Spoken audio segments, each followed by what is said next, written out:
তরুণদের আন্দোলনের ফলে তারা রাজনৈতিক অধিকার ফিরে পেয়েছে, বিদেশ থেকে এসে এখানে প্রধানমন্ত্রী হতে পেরেছে। যার নুন খাইলেন তার গুণও কিছুটা একটু গাইয়েন।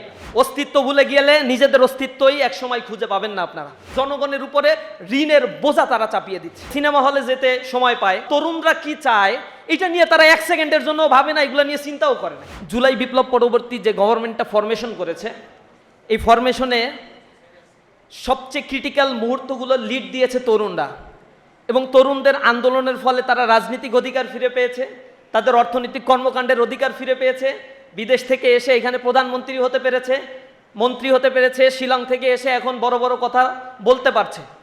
তো সেই তরুণদের কথাগুলো বাজেটে কিভাবে ইমপ্লিমেন্টেশন করা যায় বা তরুণরা কি চায় এটা নিয়ে তারা এক সেকেন্ডের জন্য ভাবে না, এগুলো নিয়ে চিন্তাও করে না।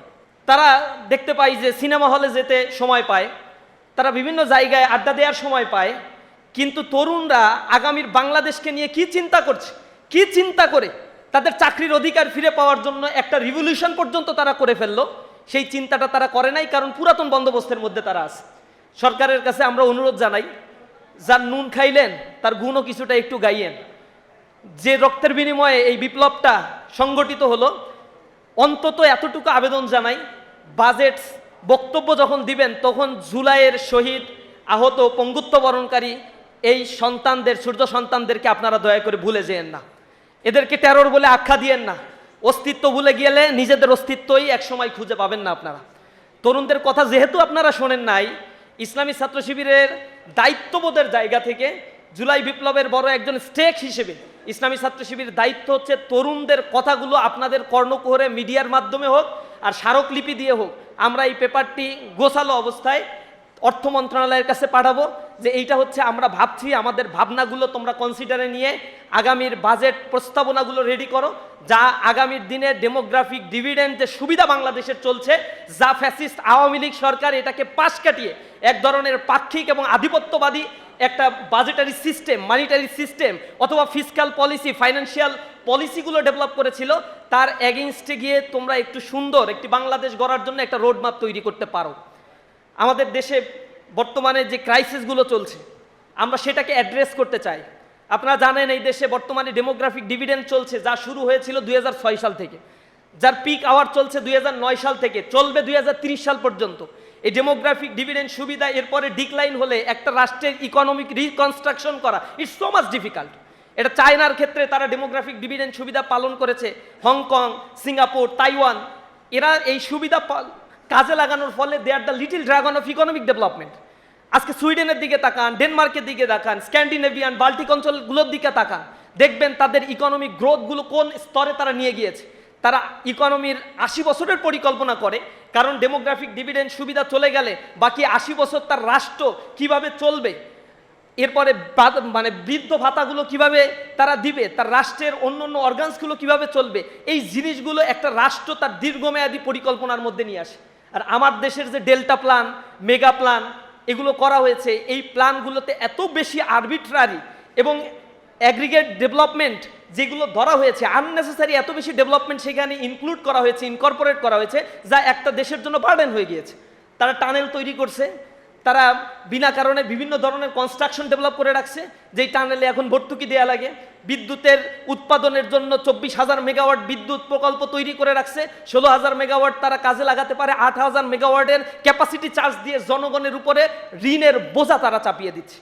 আমাদের দেশে এখন যে ঋণের পরিমাণ, সেটা এক্সটার্নাল অ্যান্ড ইন্টারনাল ডেপ্ট, এটা রেশিও হিসাব করলে হচ্ছে $177 বিলিয়ন।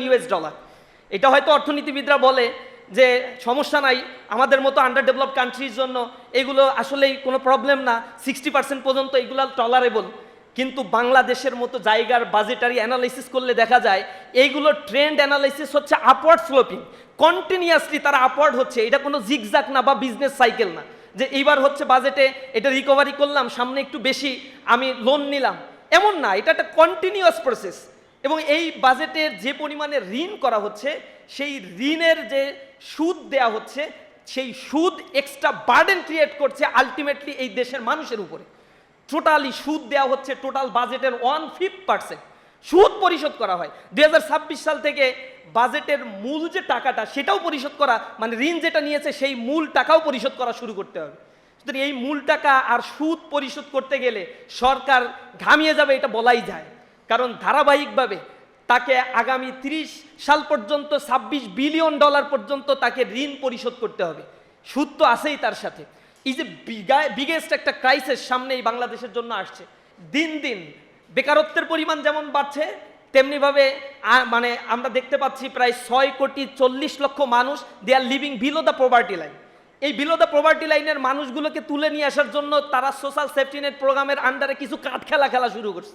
এই কাঠ খেলতে গিয়া তারা ওই যে এর আগে আলোচনায় আসছে, এত সিলি অ্যামাউন্টের কাঠ খেলছে যেগুলো দিয়ে একজন জনগণের, একজন মানুষের প্রতিদিনকার নিত্য প্রয়োজনীয় অভাব পূরণ করা আদতেও সম্ভব না। এটা এক প্রকার ফাইজলামি করা জনগণের সাথে। সেটা করার জন্যই তারা এই বিভিন্ন ধরনের কার্ড, কৃষক কার্ড, এই সেই কার্ড দিয়ে মানুষ ভোলানোর জন্য প্রজেক্ট তারা নিয়েছে। ব্যাংক থেকে ইন্টারনাল ডেপ্ট যে পরিমাণে নিয়েছে, ইন্টারনাল সোর্স থেকে এই ডেপ্টের পরিমাণ বর্তমান গভর্নমেন্টের প্রায় $100 বিলিয়ন কাছাকাছি, নিয়ার অ্যাবাউট $100 বিলিয়ন। এগুলো নিচ্ছে ব্যাংকিং খাত থেকে এবং বিভিন্ন ফাইন্যান্সিয়াল সোর্সগুলো থেকে এই টাকাগুলো তারা নিচ্ছে।